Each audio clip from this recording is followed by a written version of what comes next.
ইউক্রেনে রাশিয়ার হামলায় নিহত 4। এদিকে তেহরানের সন্ত্রাসী হামলায় 2 বিখ্যাত বিচারপতির শাহাদাত বরণ। নেতানিয়াহুকে অস্ত্র সরবরাহ করে গণহত্যায় শামিল হয়েছে আমেরিকা, বলছে বার্নি স্যান্ডার্স। এদিকে পাকিস্তানি F-17 থান্ডার যুদ্ধবিমানে আগ্রহ বাংলাদেশের। সর্বশেষে জানিয়ে দিব ইসরায়েলের শক্তিমত্তা বা দাপটের মিথ্যা ভাবমূর্তি গাজার বালিচরে চিরস্থায়ী সমাধিস্থ। ইউক্রেনে রাশিয়ার হামলায় নিহত 4। শনিবার ইউক্রেনের রাজধানী কিয়েভে রাশিয়ার হামলায় 4 জন নিহত এবং 3 জন আহত হয়েছে। শহরটির সামরিক প্রশাসন শনিবার একথা জানিয়েছে। কিয়েভের সামরিক প্রশাসনের প্রধান টাইমুল তাকাচনকে এক টেলিগ্রাম পোস্টে বলেছেন, চেরনিহিভকা জেলায় ইতিমধ্যে 4 জন নিহত হয়েছে। তিনি আরও জানিয়েছেন 3 জন আহত হয়েছেন। কয়েক ঘন্টা আগে কিয়েভের মেয়র ভিটালি ক্লিসকো রাজধানীতে ব্লাস্টিক ক্ষেপণাস্ত্রের হুমকি সম্পর্কে সতর্ক করেছিলেন এবং বলেছিলেন যে শহরের বিমান প্রতিরক্ষা ব্যবস্থা সক্রিয় করা হয়েছে। পরে তিনি লিখেছেন, চেরনিহিভকা জেলায় একটি ভবনে জানালা ভেঙে গেছে, সেখান থেকে ধোঁয়ার বের হচ্ছে এবং এলাকাটি একটি জলের পাইপলাইন ক্ষতিগ্রস্ত হয়েছে। এছাড়াও শহরের কেন্দ্রস্থলের কাছে একটি মেট্রো স্টেশনও ক্ষতিগ্রস্ত হয়েছে এবং সাময়িকভাবে বন্ধ করে দেওয়া হয়েছে। কিয়েভের ট্রেনগুলো সেই স্তূপ বাইপাস করে চলেছে। এই আক্রমণ ইউক্রেনের রাজধানীর কেন্দ্রস্থলে একটি বিরল হামলা।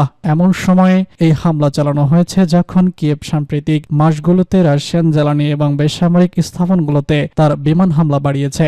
কিয়েভের সেনাবাহিনী সম্প্রতি রাশিয়ার বেশ কয়েকটি তেল ডিপোতে হামলা চালিয়েছে, যার মধ্যে রয়েছে রাশিয়ার সারাকোভকা অঞ্চলের একটি সামরিক বিমান কেন্দ্রের কাছে একটি স্থাপনায় 2টি বড় হামলা, যার ফলে কয়েকদিন ধরে আগুন লেগেছে।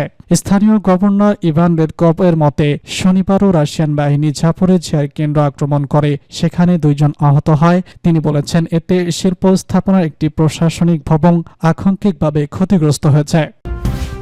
তেহরানের সন্ত্রাসী হামলায় 2 বিখ্যাত বিচারপতি শাহাদাত বরণ।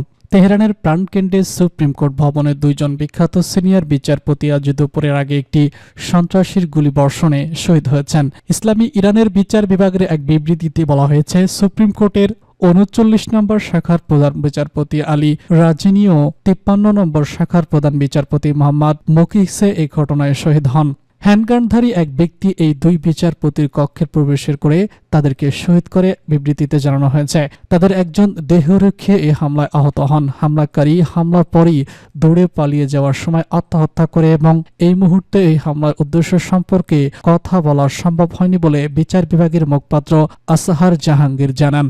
এই 2 বিচারপতি জাতীয় নিরাপত্তা, গুপ্তচর বৃত্তি ও সন্ত্রাস বিষয়ক অপরাধ নিয়ে কাজ করতেন।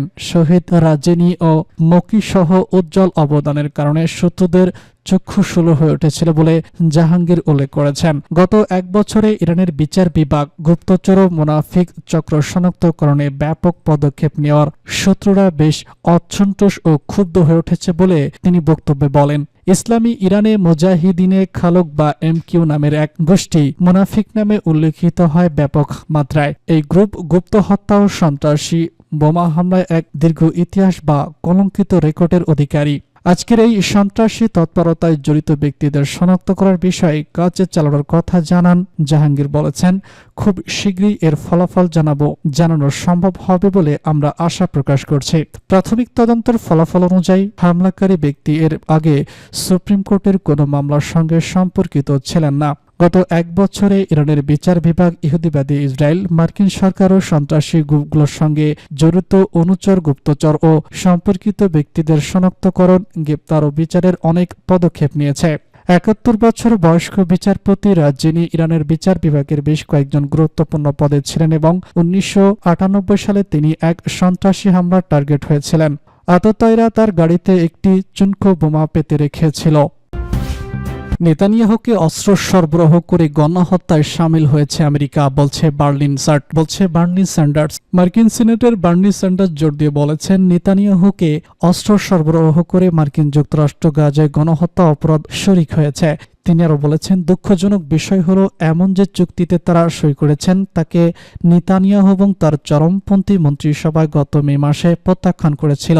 মে মাসে এই প্রস্তাব মেনে নিলে 10,000 মানুষের প্রাণ বেঁচে যেত বলে তিনি মন্তব্য করেন।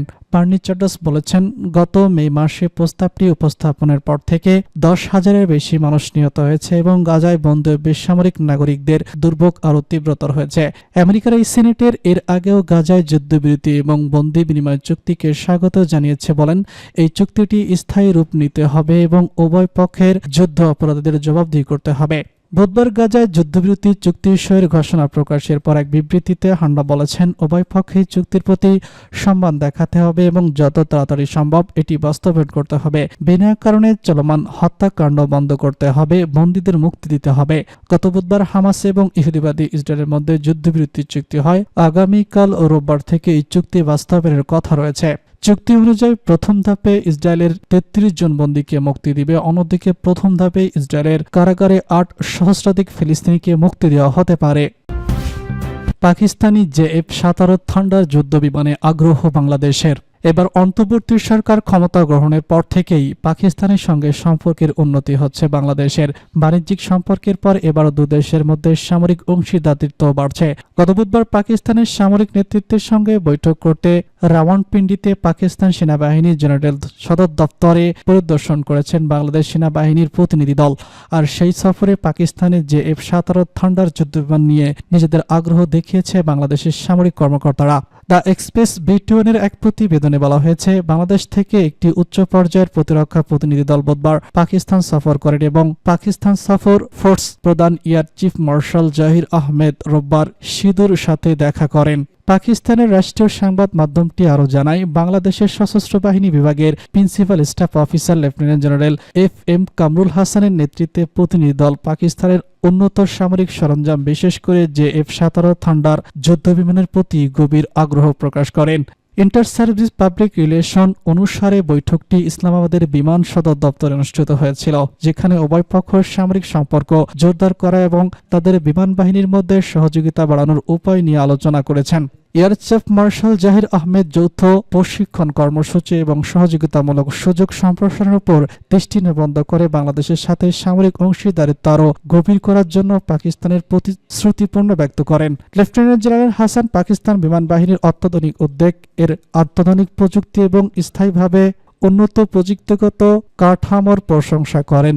তিনি বিশেষভাবে অন্যান্য আধুনিক সামরিক অর্ডারের সাথে JF-17 থান্ডার বিমানের বিষয়ে আগ্রহ দেখিয়েছেন। প্রতিবেদনে আরও বলা হয়, বৈঠকে সামরিক সহযোগিতা বৃদ্ধি এবং দ্বিপাক্ষিক সম্পর্ক জোরদার উভয় দেশের অঙ্গীকারের উপর জোর দেওয়া হয়েছে।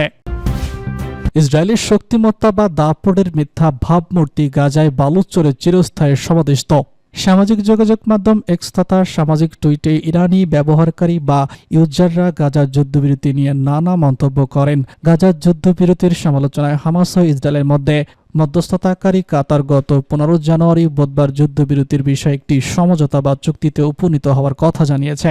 এই চুক্তি আগামীকাল হঠাৎ 19 জানুয়ারি থেকে কার্যকর হবে বলে সমঝোতা হয়। এই সমঝোতার ফলে গাজায় 15 মাস ধরে চলা ইসরায়েলি গণহত্যা অধিবেশনের সমাপ্তি ঘটবে বলে আশা প্রকাশ করা হচ্ছে। এই গণহত্যার এ পর্যন্ত 47,000-এর বেশি বেসামরিক ফিলিস্তিনি শহীদ, ব্রিটেনের লাইন্স সামরিক সহ যে কোনো সূত্রের মতে 50,000 ফিলিস্তিনি শহীদ ও 1 লাখের বেশি আহত হয়েছে, যাদের বেশিরভাগ নারী ও শিশু।